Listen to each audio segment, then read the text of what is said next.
The Southwest is made up of 4 states: Arizona, New Mexico, Texas, Oklahoma. In relation to the rest of the world, the Southwest is located in the Western Hemisphere, in North America. It is fairly close to the equator, which makes the climate generally warm. But distance from the equator is not the only thing that affects temperature.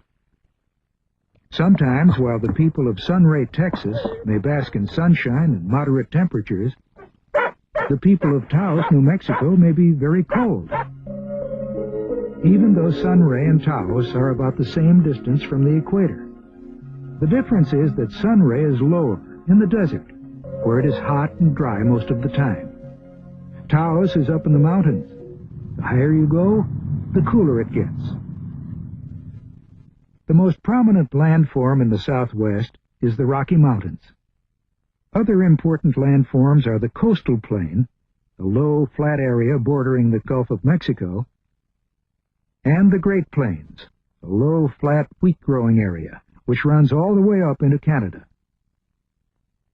West of the Rocky Mountains is the Colorado Plateau, which covers much of northern New Mexico and Arizona. A plateau is an elevated area of land, not as high as a mountain, and relatively flat. The Colorado Plateau takes its name from the Colorado River, which runs through it. Over the course of thousands of years, the river wore away the rock on the plateau. It created a place like no other on Earth. Words and pictures fall short of capturing its scale and majesty.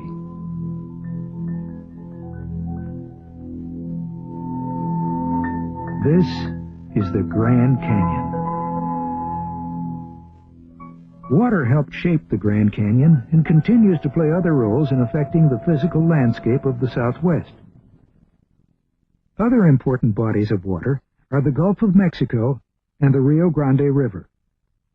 The Rio Grande is one of several rivers from which water must be channeled to cities and farms in the desert areas, because much of the Southwest gets very little rainfall. Here's why. As winds blow over the Pacific Ocean, they pick up moisture, which builds up in the form of clouds. As the clouds are blown towards the mountains on the Arizona-California border, moisture falls on the land as rain. In the higher altitude of the mountains, moisture falls as snow. Air crossing the mountains descends as dry, hot winds. The result is a dry climate for most of Arizona and New Mexico. The driest of these regions are called deserts. The southwestern part of Arizona lies almost entirely within the Sonoran Desert.